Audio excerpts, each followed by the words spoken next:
Hello, my friends. How goes it today? Back with another INFJ video. Last week, I wasn't able to upload because I was feeling not so good, feeling down. But I'm feeling better now. So sorry.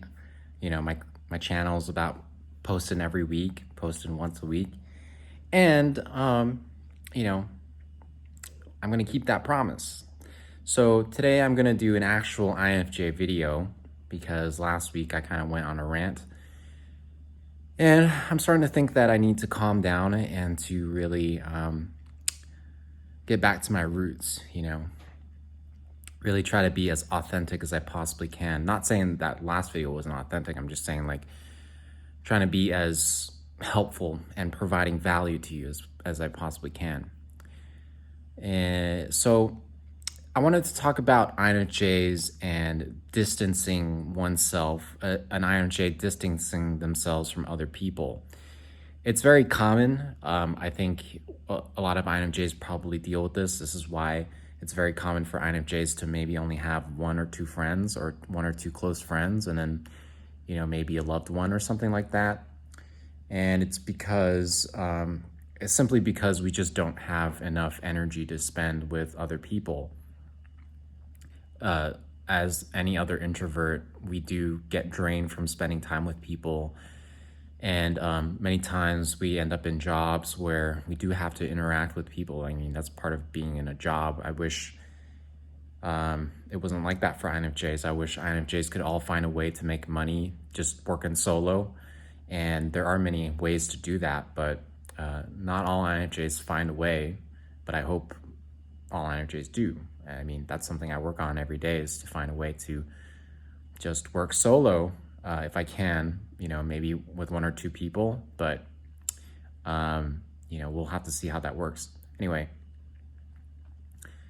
we distance ourselves from a lot of people because we just simply don't have enough energy. We just don't. And we don't like to get too close to people because we don't want them to be surprised when we do retreat or when we distance ourselves from them, and they might be like, well, he was so extroverted and so open to talk to me, and he seemed very lovely and nice and everything, so why suddenly is he not speaking to me? It's very surprising and shocking when they ask to hang out and we're like, yeah, totally, one day, and we end up not feeling it anymore. But at the time we did. We felt like, oh yeah, this is a great idea, let's go hang out. And then when it actually is supposed to happen, we're like, oh, I'm just so tired. Like, I'm so drained from work or drained from being around people. And so this is a very big problem for a lot of us. We end up pushing people away and have people not understand why. So now we identified the problem with INFJs, and now let's provide a solution. So I think for INFJs, we really need to find a way to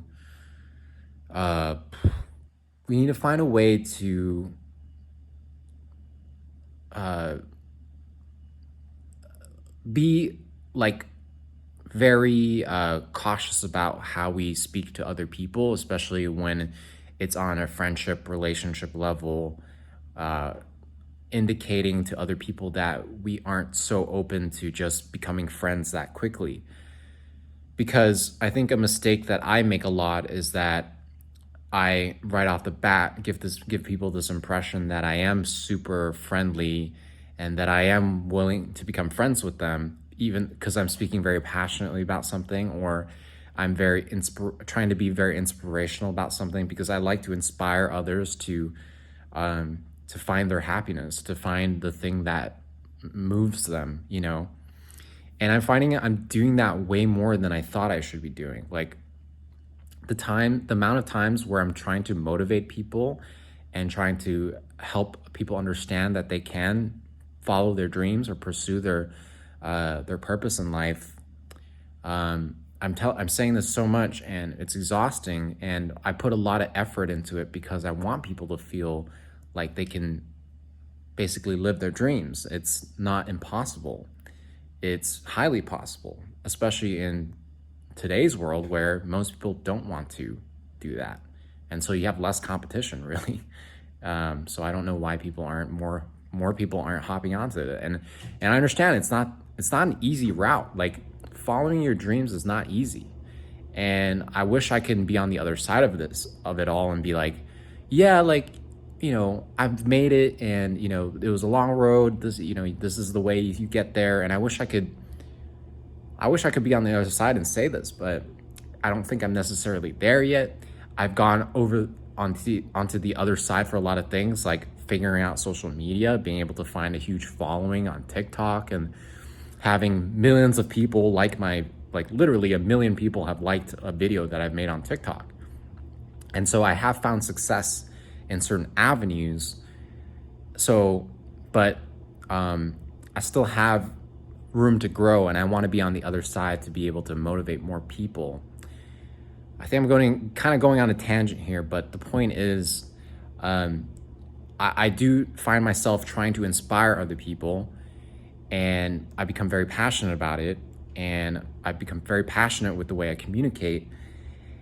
And people might take it as, oh, I'm wanting to be their friend for a long time or something like that, and they feel like, oh, they found a very good friend, that there's this very strong connection, and it ends up not going anywhere, and I feel like I've offended somebody, but it's simply because I'm trying to keep my relationships as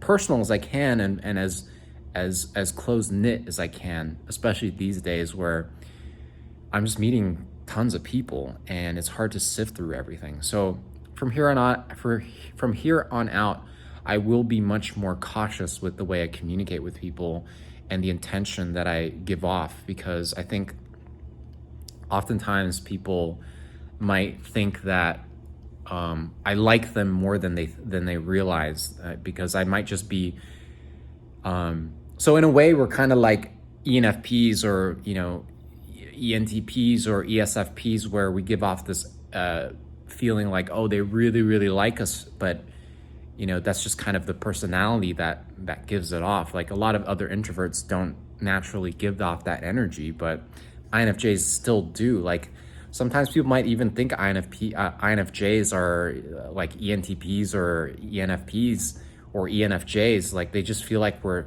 all out extroverts, because we can really get there. Like, INFJs can get to a point where we seriously act like an extrovert, and people can't even tell the difference between an INFJ and an ENFJ. It can happen. I really do think, because I've found myself in moments where I can feel that people think that I'm an extrovert because of the way I'm so like, hello, how you doing? What's going on today? Like, I've found myself in that position before.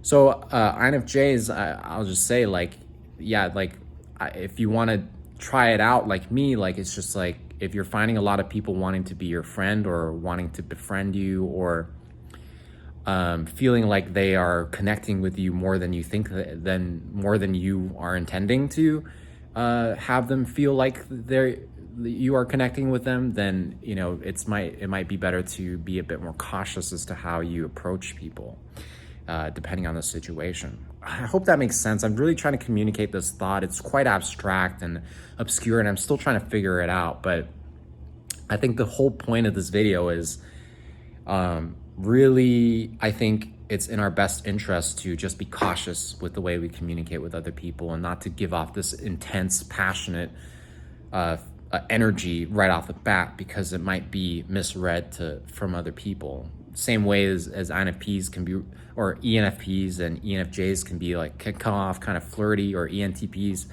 It's not that they like you, it's just like, that's just their personality. They just want to make you feel comfortable. And I feel like a lot of ENFPs struggle with that, where, like ENFP women, for example, can be super flirty with other people, and they don't even realize that, they think that they like them or something, but it's just their personality. That's just how they communicate. They just want you to feel comfortable and at ease and happy. And so people might read it the wrong way. So the same issue applies to us in some ways. And I know that it has happened with me, and I'm still working on that. So, all right, INFJs, that's all I have to say. Let's grow together. Let's keep working on ourselves and making sure that we are the best INFJs we can possibly be for this world. I know in this day and age, people don't realize that they need us, but they do.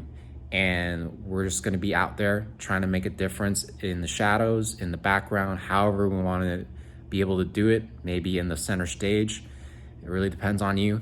But as long as we know we're helping people, that's all that matters. It's because at the end of the day, it really helps you out more than it helps them. So thank you for watching this video. I will catch you in the next one. Let's do it. Let's go get it.